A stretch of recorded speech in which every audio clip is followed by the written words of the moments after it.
Hello and good morning everyone.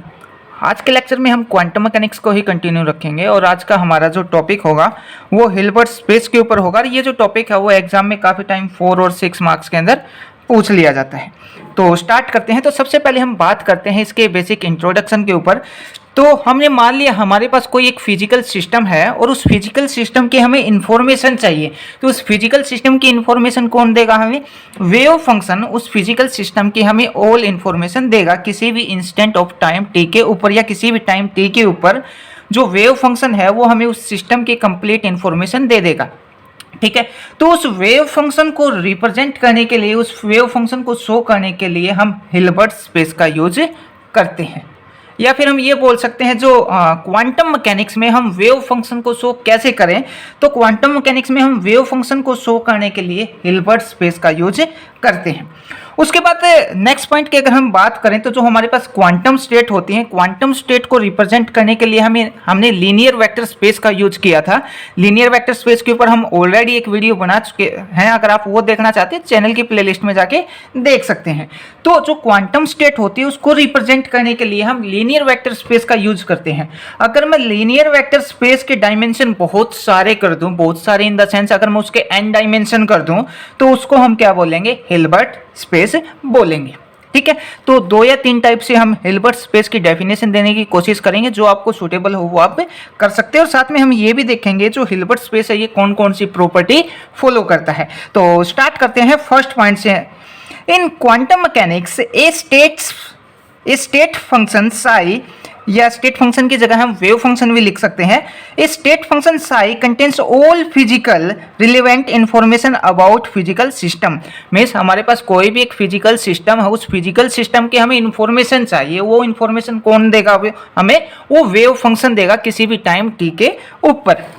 ठीक है। At a given instant of time and it's represented by. अब ये जो वेव फंक्शन है इसको रिप्रेजेंट करने के लिए हम किसका यूज करेंगे? हिल्बर्ट स्पेस का यूज करेंगे। उसके बाद चलते हैं नेक्स्ट पॉइंट के ऊपर। नेक्स्ट पॉइंट में जो बता रखा वो डेफिनेशन है हिल्बर्ट स्पेस की। जो हिल्बर्ट स्पेस है वो 2 सेट से मिलकर बना होता है। एक वेक्टर स्पेस से मिलकर बना होता है और दूसरा स्केलर स्पेस से ये मिलके बना होता है। तो हिल्बर्ट स्पेस H से हम इस हिल्बर्ट स्पेस को डिनोट करते हैं। Consist of set of vector, एक वेक्टर का सेट होगा और दूसरा स्केलर का सेट होगा। इन दोनों से मिलके हिल्बर्ट स्पेस बनता है।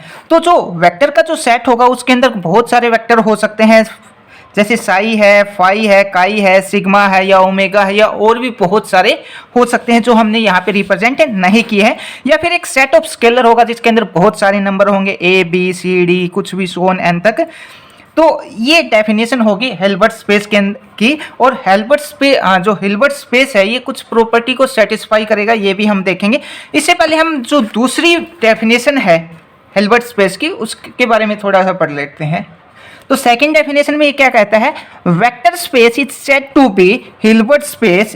एक वेक्टर स्पेस को हम हिल्बर्ट स्पेस कब बोलेंगे? जब ये कुछ फॉलोइंग प्रॉपर्टी सेटिस्फाई करेगा।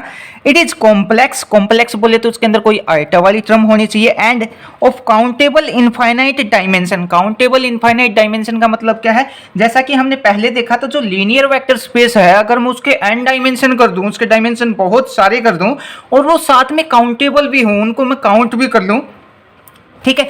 And such that all infinite series occurring in it are convergent.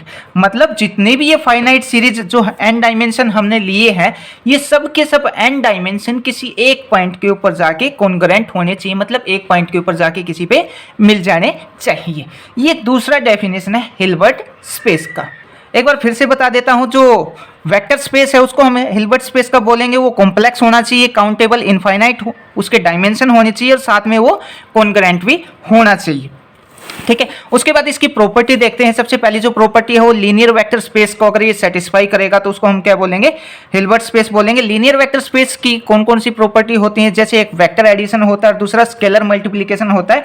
Vector addition में क्या आता है? हमने पहले भी इसके ऊपर बहुत ज़्यादा बात की है। जैसे हमारे पास साई है A + B, ये कोई भी 2 ऑपरेटर हैं तो इसको मैं कैसे लिख सकता हूँ? इसको मैं लिख सकता हूँ साई, एक बार तो ये जो A है वो साई के साथ अलग से लिखेंगे और एक बार B के साथ अलग लिखेंगे, प्लस साई B ऑपरेटर। ठीक है, ये वेक्टर की एडिशन प्रॉपर्टी होती है। दूसरा जो है स्केलर मल्टीप्लिकेशन होता है। स्केलर मल्टीप्लिकेशन बोले तो जैसे कि हमारे पास ये ए है और इस एक कैपिटल ए ऑपरेटर है और इसके ऊपर हमने एक ये ऑपरेटर इस साई के ऊपर हमने ऑपरेट कर दिया। इसको हम कैसे लिख सकते हैं? इसको हम ऐसे भी लिख सकते हैं, ए साई, स्केलर को हमने साथ में लिखा और साथ में ये जो ए है ऑपरेटर इसको हम बाहर लिख लेंगे। ये हो जाएगी हमारे पास स्केलर मल्टीप्लिकेशन। सेकेंड प्रॉपर्टी के ऊपर बात करते हैं, H has a defined scalar product that is strictly positive.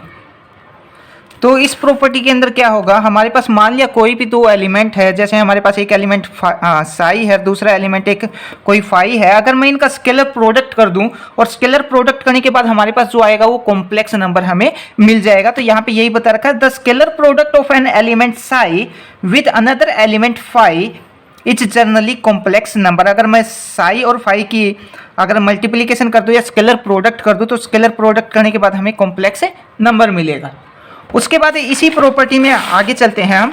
अब हमने मान लिया हमारे पास जो साई और फाई है इनका मैं स्केलर प्रोडक्ट कर दूं तो वो किसके इक्वल होगा, वो इन दोनों के कॉम्प्लेक्स कॉन्जुगेट के इक्वल होगा। The scalar product of psi with phi is equal to the complex conjugate. Complex conjugate का मतलब क्या है, जो आयटा वाली टर्म है वो हम उसका साइन चेंज कर देंगे। अगर प्लस है तो माइनस और माइनस है तो प्लस। ठीक है, तो ये हमारे पास साई है, हमने इसका प्रोडक्ट कर दिया, स्केलर प्रोडक्ट कर दिया फाई के साथ, तो ये किसके इक्वल होगा, ये इस फंक्शन के कॉम्प्लेक्स कॉन्जुगेट के इक्वल होगा। तो यहाँ पे यही बता रखा है, equal to the complex conjugate of scalar product phi with Sai.